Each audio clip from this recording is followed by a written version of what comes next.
ইরানের সর্বোচ্চ নেতা আয়াতুল্লাহ আলী খামেনির মৃত্যুর খবর ছড়িয়ে পড়ার পর যুক্তরাষ্ট্রে বসবাসরত অনেক প্রবাসী ইরানির মধ্যে প্রকাশ্য উল্লাস দেখা গেছে। বিশেষ করে লস অ্যাঞ্জেলেস, ওয়াশিংটন ডিসি এবং ক্যালিফোর্নিয়ার কিছু এলাকায় ইরানি কমিউনিটির একটি অংশ রাস্তায় নেমে আনন্দ মিছিল করেছে বলে আন্তর্জাতিক গণমাধ্যমগুলো জানিয়েছে।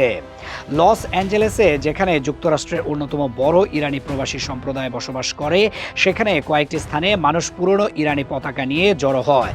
কেউ কেউ এটিকে নতুন শুরুর সুযোগ হিসেবে উল্লেখ করেছেন।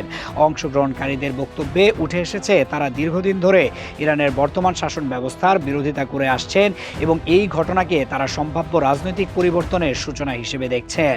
ওয়াশিংটন ডিসিতেও কিছু প্রবাসী ইরানিকে একত্রিত হয়ে প্রতিক্রিয়া জানাতে দেখা গেছে।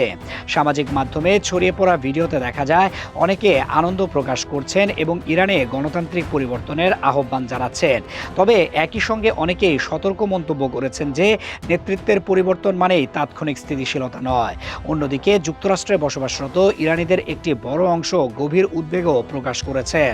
তাদের মতে আকস্মিক ক্ষমতার শূন্যতা ইরানে রাজনৈতিক অস্থিরতা, সহিংসতা কিংবা আঞ্চলিক সংঘাতকে আরও বাড়িয়ে দিতে পারে। বিশেষ করে মধ্যপ্রাচ্যে চলমান উত্তেজনার প্রেক্ষাপটে পরিস্থিতি কোন দিকে যাবে তা নিয়ে তারা শঙ্কিত। বিশ্লেষকদের মতে প্রবাসী ইরানি সমাজ বহু বছর ধরেই বিভক্ত। একাংশ ইসলামী প্রজাতন্ত্রের কড়া সমালোচক, অন্য অংশ আবার বাইরের সামরিক হস্তক্ষেপের বিরোধী।